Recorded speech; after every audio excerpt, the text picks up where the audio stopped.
Hello and welcome class 8 again with the history part 2nd of the revolt of 1857 chapter 7th of history। यहाँ हमने last time पे introduction लिया था कि 1857 का रिवोल्ट हुआ, स्टार्ट कैसे हुआ और उनके कॉजेस क्या क्या थे। ठीक है, एक हमने ग्लिम्पस ले लिया था कि फुल चैप्टर में हम क्या क्या रीड करने वाले हैं। अंडरस्टूड। अब हम उन्हीं पॉइंट्स को डिस्क्राइब करेंगे, क्लियर करेंगे वन बाय वन। तो सबसे पहले उठाते हैं पॉलिटिकल कॉजेस। पॉलिटिकल कॉजेस, देखिए यहाँ कॉजेस का मतलब आता है कारणों से। कारण मीन्स कि जिसकी वजह से ये रिवोल्ट या विद्रोह, रिवोल्ट मीन्स होता है विद्रोह करना, अगेंस्ट हो जाना किसी चीज के।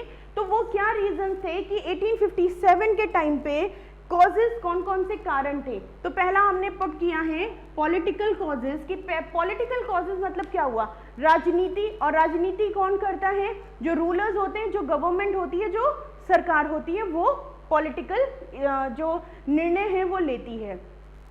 मैंने आपको बताया था 1857 का सबसे बड़ा जो रीजन था वो थे मंगल पांडे, जिनको कि 8 अप्रैल को फांसी दे दी गई थी। और उनके आसपास रहने वाले लोग इस चीज से बड़े नाराज हो गए थे, ब्रिटिशर्स से।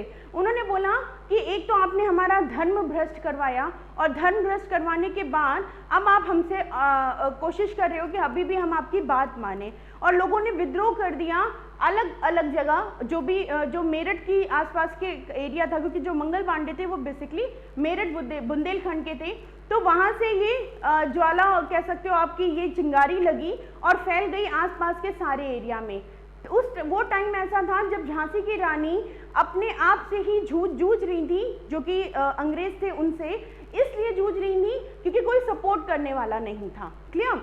जैसे गंगाधर राव जो थे उनकी डेथ हो चुकी थी 1853 में, और जो झांसी की रानी है वो अपने बल पे कैसे तैसे अपनी प्रजा के साथ, क्योंकि वो वॉर नहीं चाहती थी, उनका मानना था कि अगर वॉर होगी तो मैं सैनिक कहाँ से लाऊंगी, मेरी प्रजा से। और प्रजा का अगर वॉर होती है तो उसमें कोई निश्चित तो होता नहीं है कौन जीतेगा। तो अगर मैं जीत गई तो भी ठीक है, अगर मैं हार गई, और जहां तक चांसेस उनको बहुत अच्छी तरीके से पता थे कि जो ब्रिटिशर्स हैं वो स्ट्रांग हैं, और स्ट्रांग होने से ज्यादा बड़ी बात थी कि जो उनके पड़ोसी राज्य थे वो उनका साथ नहीं दे रहे थे झांसी की रानी का। तो उनको कहीं ना कहीं ये अंदाजा था कि अगर वॉर हुआ तो मेरी हार होगी, इस वजह से वो वॉर बिल्कुल नहीं चाहती थी। हालांकि उन्होंने अपनी तरफ से पूरी कोशिश करी, अपने आप को प्रिपेयर किया, अपने जो राज्य थी उनकी महिलाओं तक को, पहली लेडी ऐसी थी जिन्होंने महिलाओं को युद्ध कौशल सिखाया, महिलाओं को वॉर की जो स्टैटिक्स होती हैं वो सिखाई, और आगे बढ़ने के लिए बोला कि सिर्फ पुरुष ही नहीं, मेरी जो सेना है उसमें महिलाएं भी बढ़ चढ़ के भाग लेंगी। तो इस तरीके की बातें वो करती रहती थी, इस तरीके से मोटिवेट करती रहती थी अपनी प्रजा को। यहाँ पे बात आती है पॉलिटिकल कॉसेस की। पॉलिटिकल कॉसेस मैंने दो नाम लिए, मंगल पांडे और झांसी की रानी। मंगल पांडे ये एक पॉलिटिकल कॉसेस ऐसे बन गया कि जब मंगल पांडे को फांसी दी गई, ये एक धर्म से रिलेट हो गया। क्लियर। ये कहाँ से रिलेट हो गया, धर्म से, कि अगर आप किसी ब्राह्मण को जबरदस्ती या बिना बताए झूठ बोल के अगर आप उसको नॉनवेज खिला देते हो तो क्या होगा, उसका धर्म भ्रष्ट हो गया। उसको तो पता नहीं है लेकिन आपने करवा दिया। ब्रिटिशर्स ने कुछ ऐसा ही किया था, और इस बात की जानकारी होते ही जो मंगल पांडे थे वो रिवोल्ट कर रहे थे कि मैं नहीं करूंगा, आपने गलत किया, या ब्रिटिशर्स यहाँ से जाओ, आप गलत कर रहे हो, ये सब बोल के वो उनको रिवोल्ट कर रहे थे उनके लिए। तो ब्रिटिशर्स को लगा कि अरे अगर एक आदमी बोल रहा है तो इसके आसपास वाले भी खड़े ना हो जाएं। इस डर से उन्होंने 8 अप्रैल 1857 को 8 अप्रैल को उनको तुरंत फांसी दे दी। मार्च में उन्होंने अपनी आवाज बुलंद करी, उनको पता चला कि ऐसा कुछ हो रहा है, और उनको फाइनली उनको जल्दी ही 21-22 दिनों के अंदर ही 8 अप्रैल को उनको फांसी दे दी गई। बात आती है दूसरी, झांसी की रानी। हम सबको पता है उन्होंने, उनके अपना कोई उत्तराधिकारी नहीं था गंगाधर राव का, उन्होंने एक सन अडॉप्ट किया था जिसका नाम था दामोदर राव। दामोदर राव को जो लॉर्ड डलहौजी थे, यहाँ आपको लिखूंगी मैं कि जो लॉर्ड डलहौजी थे ये जनरल थे ब्रिटिशर्स के। क्लियर। जो वहां की आर्मी थी ना ब्रिटिशर्स का, उनके हेड थे एक तरह से। तो डलहौजी ने एक नीति लगाई थी जिसका नाम था डॉक्ट्राइन टू लैप्से। इस नीति का मतलब था जिस राज्य का कोई उत्तराधिकारी नहीं है, जिस राज्य में राजा है नहीं, मर गया है या कहीं भाग गया है या फिर वो इनकॉम्पोनेंट है, मतलब वो मेंटली डिस्टर्ब है, कुछ भी ऐसी नीति है, तो उसके उत्तराधिकारी नहीं है, उसका बेटा नहीं है, या तो पैदा नहीं हुआ या तो उसकी शादी नहीं हुई या कुछ भी ऐसा, अगर उत्तराधिकारी नहीं है तो डॉक्ट्राइन ऑफ लैप्से के थ्रू जो ये लॉर्ड डलहौजी हैं, ये क्या करेंगे, सारी उनकी प्रॉपर्टी, ट्रेजर, उनका राज्य सब कुछ हड़प लेंगे, क्लियर, उसको एनेक्स कर लेंगे।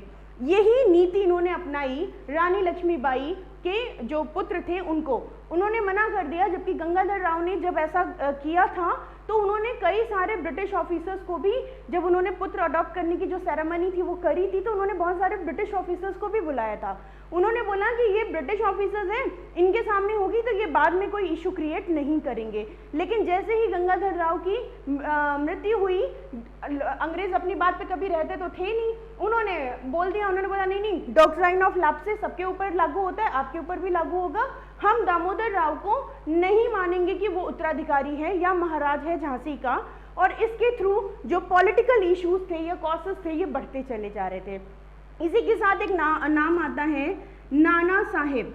नाना साहेब ये भी एक बिठूर राज्य के राजा थे, ठीक है, उनके पुत्र थे, उनका कोई पुत्र ना होने के कारण ये भी अडॉप्टेड थे। तात्या टोपे की बात आती है, तो इस तरीके से एक ये पॉलिटिकल इशू क्रिएट होता चला जा रहा था, लोगों के मन में ईर्ष्या का भाव, लोगों के मन में गुस्सा भरता चला जा रहा था ब्रिटिशर्स के लिए, और यही एक कॉज था, पॉलिटिकल कॉज थे। एक ही राज्य नहीं, बहुत सारे राज्य, छोटे छोटे राज्य थे जो कि बुरा मानते थे ब्रिटिशर्स को, जो कि 1857 के रिवॉल्ट का एक बहुत बड़ा रीजन था। चलिए बात करते हैं नेक्स्ट, इकोनॉमिक कॉजेस कौन से हुए होंगे। इकोनॉमिक, मैंने आपको बताया था, इकोनॉमिक मीन्स होता है जो कि पैसे से रिलेटेड होता है, ठीक है, जो भी आपकी अर्थव्यवस्था, economic causes, clear, economic causes हो गए। इकोनॉमिक कॉजेस क्या होते हैं, हमारे पैसे से रिलेटेड, ट्रेजर से रिलेटेड, गोल्ड से रिलेटेड, डायमंड से रिलेटेड, किसी भी प्रकार से जब किसी राज्य की अर्थव्यवस्था की बात करते हैं, पैसे से रिलेटेड कोई भी बात करते हैं, तो हम बात करते हैं इकोनॉमी। जैसे अभी कोरोना वायरस में हो रहा है ना कि हमारी इकोनॉमी बिगड़ गई है, इट मीन्स कि हमारी जो अर्थव्यवस्था है वो डिसेबल हो गई है। क्या, क्यों, ऐसा क्यों हुआ, आपको हर चीज का रीजन जानना कंपलसरी है। क्यों हुआ, क्योंकि जितने भी एक्सपोर्ट और इंपोर्ट के बिजनेस थे वो ठप्प हो गए, उनसे जो गवर्नमेंट को प्रॉफिट मिलता था वो भी बंद हो गया, ठीक है, बहुत सारे जो स्कूल कॉलेजेस थे, जो ऑफिसेस थे, ठीक है, रेल जहाँ से कि गवर्नमेंट को टैक्सेस मिलते थे, रेल हम किराया देते हैं, फेयर देते हैं रेल को या बस को, तो वो उसमें से कुछ परसेंट जो है वो गवर्नमेंट के पास जाता है। ये सब क्या हो गया, लोगों ने आना जाना बंद कर दिया, रेल जो थी रेलवे वो भी बंद हो गए 2-2.5 महीने के लिए, 2-2.5 क्या काफ़ी महीने, 4 मंथ अप्रोक्स के लिए बंद हो गए। तो ये क्या हुआ, हमारी इकोनॉमी इसने बिगाड़ दी। तो अब हम बात करेंगे इकोनॉमिक कॉजेस क्या हुए रिवॉल्ट के लिए। रिवॉल्ट लोगों के मन में क्यों आ गया कि हमें रिवॉल्ट करना चाहिए। इसमें सबसे बड़ा एक रीजन आता है, आपकी बुक में नहीं दिया है लेकिन आपको यहाँ समझना चाहिए, फरमान। फरमान क्या होता था, फरमान एक औरंगजेब, जब अंग्रेज हमारे इंडिया में आए तो औरंगजेब रूलर थे, ठीक है, दिल्ली के। तो अंग्रेज बड़े चालू थे, उन्होंने बोला कि औरंगजेब से बोला कि आप हमें एक ऑर्डर दे दो, देखो हम आपको गिफ्ट देते हैं, हम ब्रिटेन से लाई हुई महंगी महंगी चीज़ें आपको देते हैं, ठीक है, और फिर क्या है, हम तो यहाँ बिजनेस करने आए, कोई रूलिंग तो कर नहीं रहे, महाराज तो आप ही हो। ऐसे खूब सारी बटरिंग उनको करी। अब औरंगजेब खुश हो गए, उन्होंने बोला अच्छा बताओ क्या करना है। तो ब्रिटिशर्स ने क्या किया, औरंगजेब ने क्या किया, एक फरमान जारी किया। फरमान मीन्स होता है रॉयल ऑर्डर। क्या होता है, रॉयल ऑर्डर।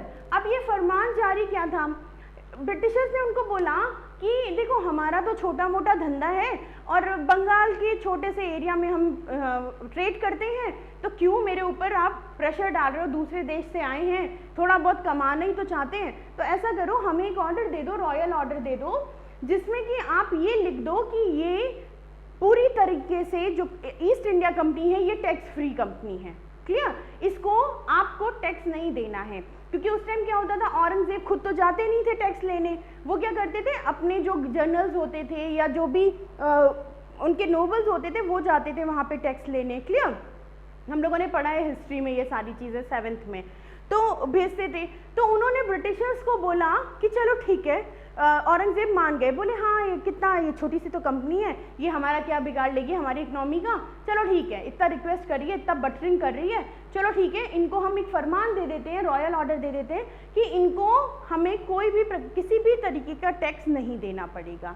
बात यहाँ से आ गई, और ये बात चल रही थी कहाँ पे, बंगाल में, क्योंकि सबसे पहले जो ईस्ट इंडिया कंपनी है उसने अपना जो सबसे बड़ा जो था सेंट विलियम करके जो भी फोर्ट था वो बनाया था, वहाँ स्टैब्लिश हुए थे, तो वो बंगाल में थे। क्लियर, अब बंगाल में वो बन रहे हैं, लेकिन अब इस फरमान का मिस यूज होने लगा। क्या होने लगा इस फरमान का? मिस यूज कैसे हुआ? जो ब्रिटिशर्स थे वो क्या करते थे कि बनाते थे, जैसे इकोनॉमी होता है ना कि हमारा इतना सामान गया, इतना सामान आया, इस तरीके के पूरा एक अकाउंट पूरा मेंटेन करते थे। तो उन्होंने क्या बोला कि अब वो उसको अपने मिसयूज के लिए उसको मिसयूज करने लगे अपने पर्सनल यूज के लिए। कैसे? जैसे मान लीजिए मार्केट गए, ठीक है, मार्केट में उनको अपने लिए कुछ पसंद आ गया, जैसे मान लीजिए उनकी जो वाइफ है वो उनके साथ गई, उनको क्रॉकरी पसंद आ गई, ठीक है, इंडियन क्रॉकरी पसंद आ गई, सोने की थाली पसंद आ गई, चांदी के बड़े बड़े थाल बनते थे वो पसंद आ गए, या चांदी के कलश पसंद आ गए, ठीक है। तो उस टाइम तो चांदी सोना बहुत ज़्यादा हुआ करता था। तो जो ब्रिटिशर है उसने बोला कि ये कितने का है, उसने बोला कि 5,000 रुपये का है, जस्ट सपोज, ठीक है, उसने बोला 5,000 रुपये का है। तो उसने बोला नहीं, ये देखो मेरे पास तो फरमान है, मेरे पास तो औरंगजेब का रॉयल ऑर्डर है, और क्योंकि औरंगजेब इतना कट्टर मतलब रूलर था कि उसके आगे बोलने को किसी का बस नहीं चलता था, मतलब बिल्कुल लोग डरे सहमे से रहते थे उस टाइम पे। तो जैसे ही रॉयल ऑर्डर देखते थे कि अच्छा ये औरंगजेब का रॉयल ऑर्डर है, बोले हाँ ठीक है टैक्स फ्री है, अच्छा आप 3,000 में ले जाओ, ठीक है। अब क्या हुआ कि जो लॉस हुआ वो किसको हुआ? ट्रेडर को, जिसने 5,000 का सामान 3,000 में जो कि टैक्स फ्री करके दे दिया। अंग्रेज तो ले गए यहाँ से, लेकिन वो जब अब अपना प्रॉफिट दिखाएगा गवर्नमेंट को या फिर औरंगजेब को, तो वो क्या दिखाएगा कि मैंने तो इतना इतना इतना इतना सामान अंग्रेजों को दिया था, तो ये तो टैक्स फ्री है, उन्होंने तो मुझे फरमान दिखाया, तो इसलिए अब मैं उस पर पैसे नहीं दूंगा। इस तरीके से जो बंगाल था उसकी अर्थव्यवस्था बिल्कुल से टूटने से लगी थी, और इसका अंदाजा औरंगजेब को नहीं था, या फिर मुगल जो एम्परर्स थे उनको बिल्कुल अंदाजा नहीं था कि औरंगजेब ऐसा कोई काम करेंगे। जब उनको धीरे धीरे ये सारी चीजें पता चली, तब वो ब्रिटिशर्स के अगेंस्ट होने लगे, और ये एक इकोनॉमिक कॉजेज में जोड़ा जाता है। नेक्स्ट आता है जितने भी सोल्जर्स, हमें पता है कि जो ब्रिटिशर्स थे ये बड़े क्लेवर थे। ये क्या करते थे, जो छोटे तबके के सिपाही होते थे ना, या जो नीचे स्तर का जो काम होता था वो तो इंडियंस को रखते थे, और जो बड़े स्तर का काम होता था, हाई पोस्ट्स होती थी, उसमें कभी भी किसी इंडियन को नहीं रखते थे, चाहे वो कितना भी कैपेबल क्यों ना हो। तो लोगों में धीरे धीरे इस चीज से भी बड़ा गुस्सा भर रहा था कि हमारे अंदर कैपेबिलिटी है, फिर भी ये हमको ऊपर नहीं जाने देते, या हमको हाई पेमेंट नहीं देते हैं। तो लोगों को कहीं ना कहीं अंदर से बाहर से लोग अपने में बैठ के बातें करते थे, इस चीज़ को समझते थे कि, और ये सारे कॉसेस जुड़ते चले गए इकोनॉमिक कॉसेस में। क्लियर हो गई यहाँ तक पॉलिटिकल एंड इकोनॉमी। और आज की लास्ट जो कॉजेज है वो हम लेते हैं सोशल कॉजेज, ठीक है, सोशल या फिर रिलीजियस कॉजेज, सोशल और रिलीजियस कॉसेज, सोशल और रिलीजियस कॉसेज। अब ये सोशल और रिलीजियस कॉसेज क्या होते हैं? सोशल और रिलीजियस, सोशल मतलब समाज से संबंधित, रिलीजियस धर्म से संबंधित। आपको वो बताती हूँ मैं एग्जाम्पल्स, आप वहाँ से समझ जाओगे। आपने एक प्रथा सुनी होगी सती, मैंने फर्स्ट पार्ट में भी इसका जिक्र किया था। ये बहुत ही गलत प्रथा थी, ठीक है। लोगों ने इसको धर्म से रिलेट कर दिया। लोगों ने बोला कि जो रिलीजियस फैक्ट्स हैं वो बोलते हैं, जो हमारे वेद हैं, उपनिषद हैं, वो हमें बोलते हैं कि अगर किसी महिला जिनकी शादी हुई है, पेयर है, लड़का है, लड़की है, ठीक है, वो लड़के की डेथ हो जाती है, तो जो लड़की है उसको उसकी प्रे के साथ, उसकी चिता के साथ जल जाना चाहिए जिंदा। क्लियर? तो और लोग बाकायदा पूरे ना ढोल ताशे लेके जाते थे कि अगर सती प्रथा हो रही है, सती मतलब एक ड्रामा बना दिया था इस चीज़ को लोगों ने उस टाइम पे। और उसको किससे जोड़ दिया था? रिलीजन से, धर्म से, कि ये हमारे धर्म में कहा गया है। अच्छा मुझे एक बात बताओ, अगर ये धर्म में कहा गया है तो रामायण में जब दशरथ की मृत्यु होती है तो क्यों नहीं उनकी बाकी 3 रानियां उनके साथ जल जाती हैं?